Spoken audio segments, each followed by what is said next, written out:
Welcome to another episode of 30 Minutes with DailyStraits.com. This is your host, June Rumley. Our guest today is Paris based gaming industry veteran Sami Chlagou, who is the CEO and founder of 5 international game development studios, including Pixel Hut, which has produced more than 50 video games for various platforms such as Nintendo, Sony, Xbox, Steam, and Android.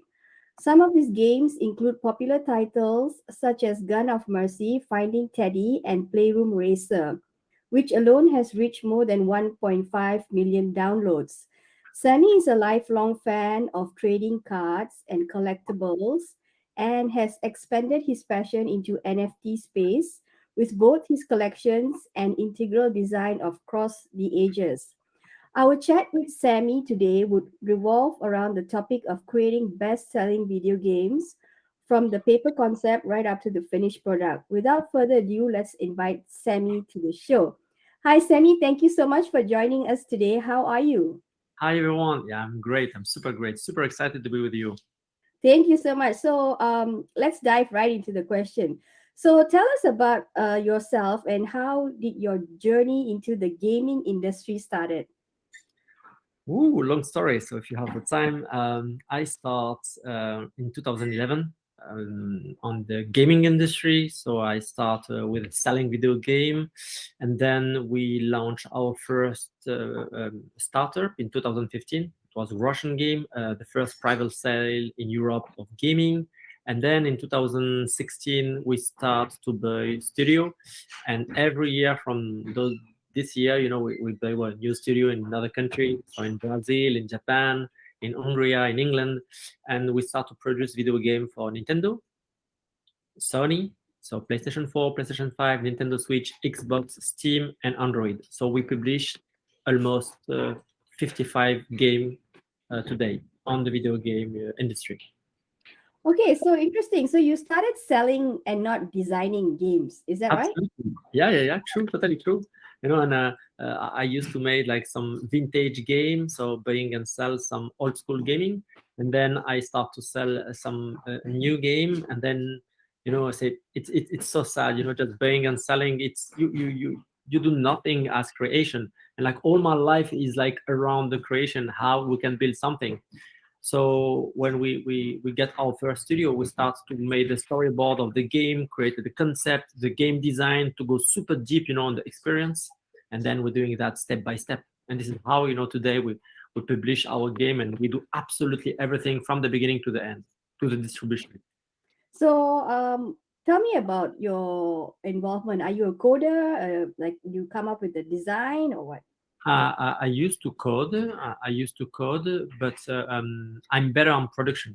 So my schedule, not my schedule, but my last experience was on the audiovisual sector. So I used to be assistant producer, and I become producer. I spent 7 years of my life just to make the production of project and to be able to make the process from the beginning to the end, and to find the good people working together and to solve problem. Yeah, the thing where I'm not bad is to solve problem. You have a problem, I will find a solution, whatever it's gonna be. Awesome. So okay, in so Australia is very close to Asia, and in Asia, right, whenever we want to do it like something with our lives, our parents play a big part in our role in our lives. So some of us would like to pursue video gaming like you. So what did you like? We're just interested to know what did you tell your parents or anybody in your family like you wanted to pursue a gaming career instead of the traditional job like a doctor or a lawyer, like how did you like tell your family this is the job that I want to do? Oh, I think that it was the idea improved step by step. I wasn't expect when I was young to create a video game because it was something so far that I say I never will be able to do it. And then step by step, when you feel that you are able to do something, the only thing is like to be able to just get this idea and never retreat, never surrender. Just say, okay, I'm gonna do it. I'm gonna do it. And then step by step, when you made the first success, you say, yes, this is very good.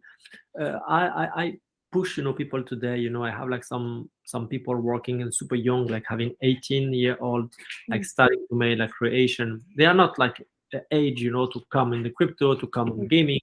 For me, like starting to 13, 12, it's the good age to start and like to create the way, to be involved on this sector. So I don't know if there are a specific way, to come on the video game, but I think the passion is a thing that's able to push you when you start to have doubts, and say, oh, did I sure this is the good way, maybe I can find like a job, like a stable job, because it's not something easy. Yeah, then I think it's the passion give the motivation to do that. So, Sammy, what was your first game that you designed, and how did it actually help you? Because you worked with all the big guns like Nintendo, Xbox, and when you started out, you started selling first, right? So, what was the first game that got you noticed? So in fact, we start with a game of old school. So before release game on the new generation platform, we start to release game on platform as a Dreamcast, Nintendo, Sega Master System, like the old console of the 1990, and 1992, something like super old. We created a new cartridge, and people are able to play, but 20 years after that, the end of the console, and people say, are you mad that you created a new support for those console? I think that people will be super happy. People playing, to the old, generation, have a new game 20 years after. So those was like our first experience of gaming, and it was cool because it was with a low budget, and like a small project with like only 2 developers, 3 developers, one guy working on the sound, and like to be sure to manage everything to create this project. And then, when we start like to evolve, we start to create a game for Nintendo. And this is not the same budget, not the same number of people, but we made so many fail, by the past, that we avoid this fail when we start like to release the game, on the new generation console. So, Nintendo didn't hire you, is it? They hired a bunch, like your startup, is it? They hired your startup? So how it works? This is an excellent question. To be able to release game for Nintendo, you need to have the agreement from Nintendo. How did you get the agreement for Nintendo? You have to prepare a form and to show them that you already made a lot of success on game. And this was our case with Gun of Mercy, with like Finding Teddy, and like the other game. We show them that we are able to do more than 1 million of download, but not only one time. If you do it one time, say maybe he's lucky, he found a solution. If you do it 2 or 3 times, that means you found the key of the success to create a good game. And then they say, okay, whatever what you want to release in the future, you have a directly yes, if you have the agreement. In Europe, you have only few people are able to have the agreement. It's super strict, and you have one agreement for Europe, one agreement for US, and one agreement for Asia. And all the agreements are different. So you have a new kind of process. Imagine that the form for the US is 250 pages to prepare and like to submit, and it takes 6 to 8 months to do that. Okay. So, Sammy, they hire you or they hire your company? Do they hire you or they hire your company? Like when you started in 2015, was it you had a startup with game developers with you? Yes. So my company is called Storybird Studio. That we are owner of this company still since 2016. And then we push this company to have this agreement, and we receive the agreement with the studio, and then we start like to publish a game for Nintendo, and then for Sony, and then for Xbox. Okay, in your opinion, right, do gamers need to be good designers, like artists, or concept builders, storytellers? Both.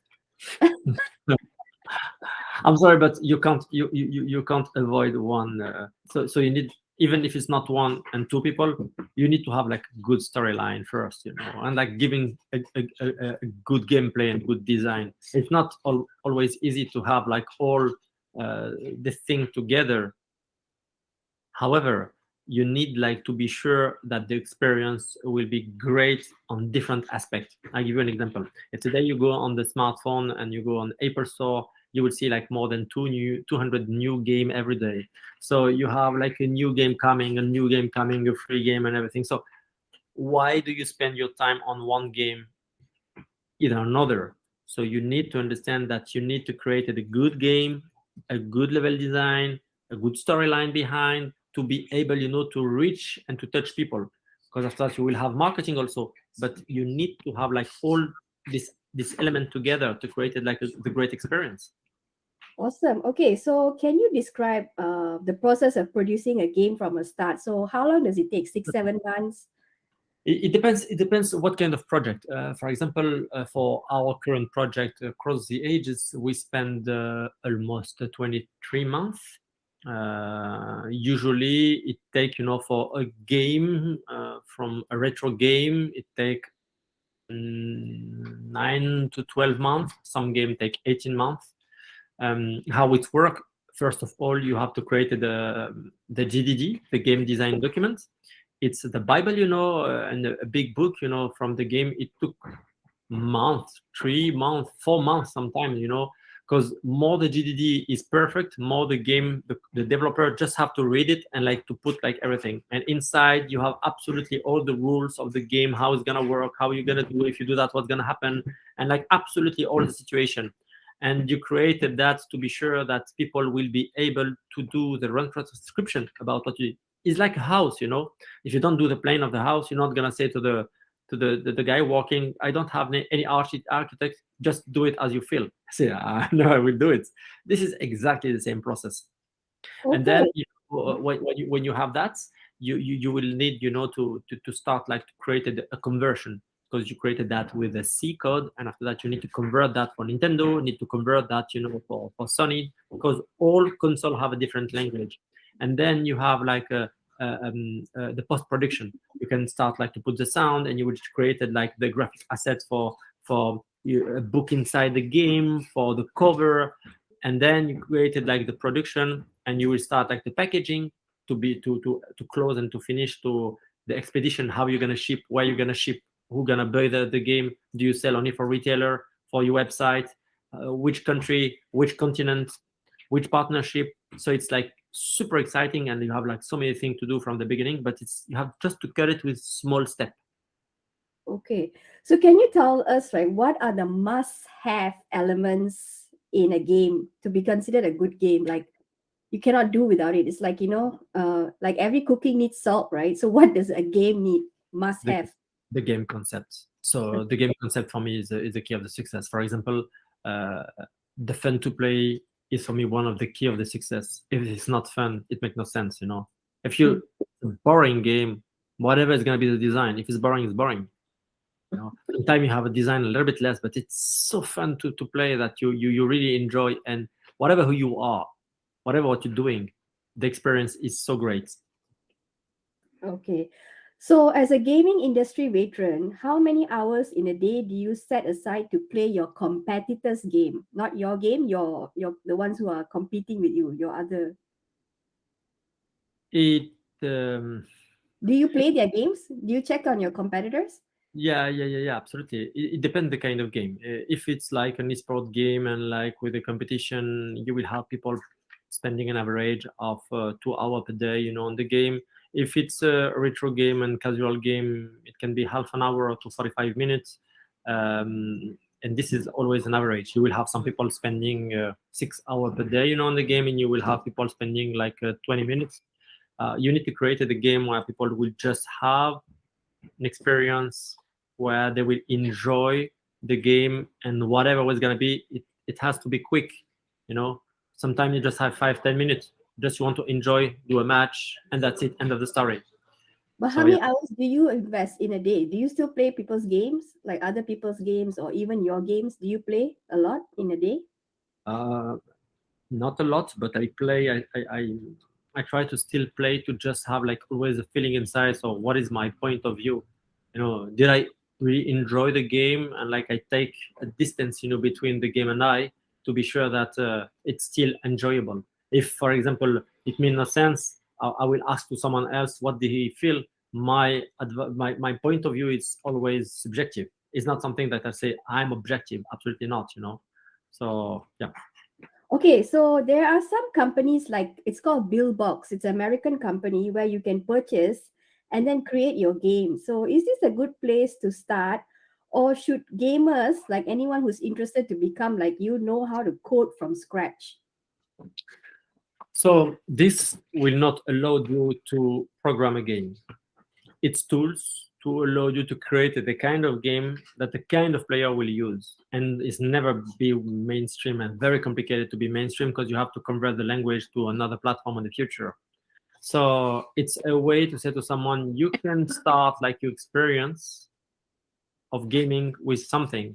However, nothing is better than the code and to be able to code yourself, the game. And this took time, and this, for example, you have like a code called Fusion. Fusion is a code that's very simple and very easy to use to be able to create so many things on the game. However, all the people created Fusion. When people come to see me and say, I have a Fusion game, I say, I can't. I say, why? It's the game. I say, I can't. I can't. It's a too big problem for me to convert the game to make it, on the gaming industry. When people come with a C game and say, I have this with Unity, I have that with C, I say, okay, let's talk now. We know that this is absolutely not the same, level of work after. You will spend more time just to convert than, the thing that you just have to click and you convert it directly, Okay. So let's talk about Cross the Ages, your new baby, your new game, right? So, okay, there's a lot of things to unpack with this game. So this game is a very new game which you use NFTs. Okay, can you explain to us? Not many of us understand how to play a game and how to embed NFTs in the game. So last time when we play a game, right, if we want to go to level 2 or level 3, we have to pay like 99 US dollars or 99 cents to unlock the levels. So these days, right, the games are very different. So you have NFT, you have to go and buy the NFT in OpenSea, and then how does it work basically? How does it work? Here we go. It's very simple. So on Cross the Ages, we try to create a new kind of experience. Imagine that this game is made to be the bridge between the collectible, people from gaming industry and people from the crypto side. That means if you want to play to Cross the Ages, you don't have to pay absolutely nothing. And this is a real free to play. That means you really can download the game on your smartphone because it's going to be on smartphone and Apple and iOS. And then you're going to start to play. You're going to win, some digital assets. And it's not yet NFT. If you want to transform your digital card digital from NFT, you need to pay $1 USD. So we try to do absolutely everything to be able to give the experience for the cheapest way. It's why we do that with Polygon. Usually, on the TCG, we always have a gas fee, expensive, like from 70, 80 USD to 150, 180 if you have many operations. And this is not something that's acceptable for us. So how we do that? Imagine that when you start to play the game, you're going to win a match. Every match you're going to win, we're going to give you a small pack with one card inside, maybe 2, maybe 3, and even more. So more you're going to play, more you're going to be able to put it on a cube. This cube, encube your pack, and after 1, 2, 3, 4, 5 hours, you can open your pack and getting your card. And this will allow you to have an experience when you're going to play. And it's not a play to earn, but a play and earn, and the wording is totally different. Play to, that means you have to play to earn. Play and is like you have fun, you play, and you get something. So for us, the difference is super large and super different to say we are not a play to earn, we are play and earn. And yeah, I think that we have like in the gaming industry, something evolved a lot. We used to have like in 2008, like many mobile game and a free game that you have like an experience where you just have to play to the game and having fun. And then you have gaming come, in 2016, 2017, where the game was free, but the experience was super great because the design was amazing. It wasn't the case, on the smartphone because it was like a small game. And they created a new kind of game where you have to pay additional pack as Fortnite, Genshin Impact. And then, 2020, 2021, coming the game with the play to earn concept. And those concepts will give you a way to make money. However, it's not free.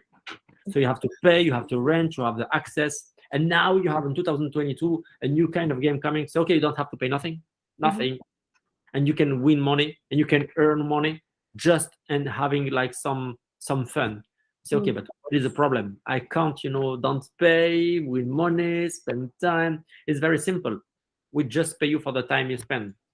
More you're going to spend time, more you will have card. More you will have card, more you can convert your card into crystal or CTA token or USDT, whatever it's gonna be, but you will have a real value, and you will create your own asset.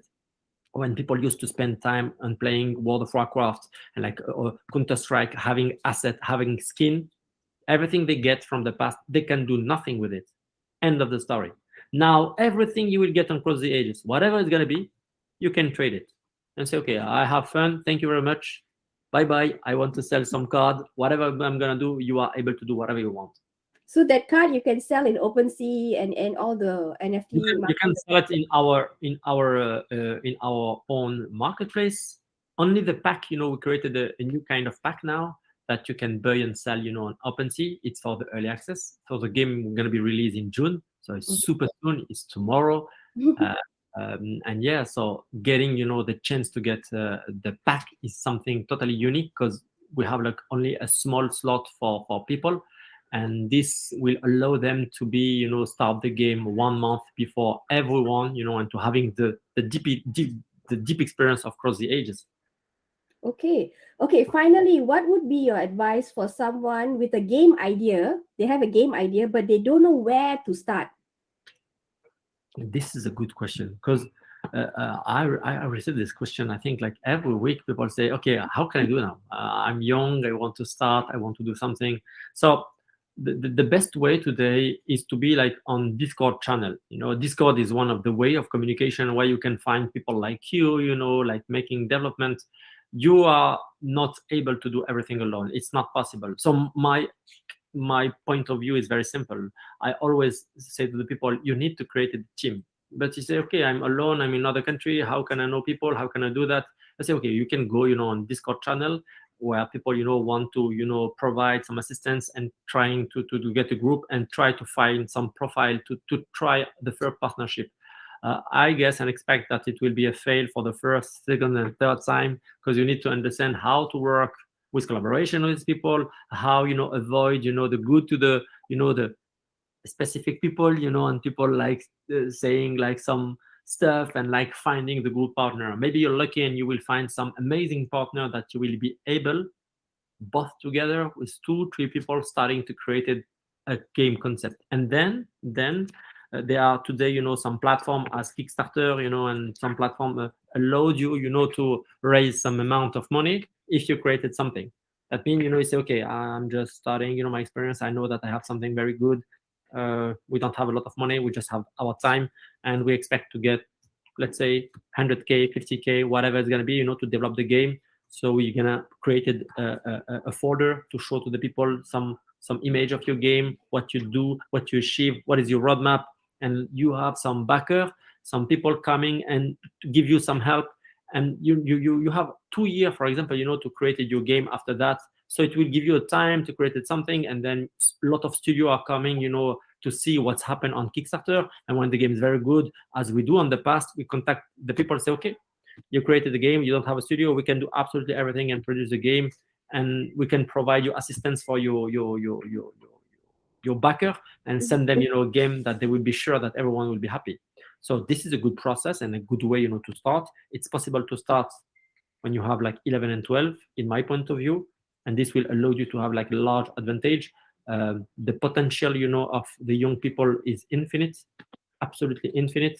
And this is something that we are super close because we have like a school with a teenager starting from 12 to 13, and we form them for the future. We have some people like very great entrepreneur today. They are 15, they go to school, but they are super smart. They created their own company, and this is the thing that we want to push because we truly believe in the potential of the new young generation. Okay, awesome. So, all right, that is all the time that we have for today. We have just been speaking to Sami Chlagou. Shlagou, Chlagou, sorry. you Thank got you. it.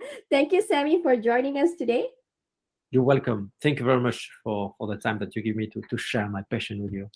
Thank you. The pleasure is all ours. Be sure to join us the next time as we aim to interview another interesting entrepreneur from across the globe. Thank you. Thank you.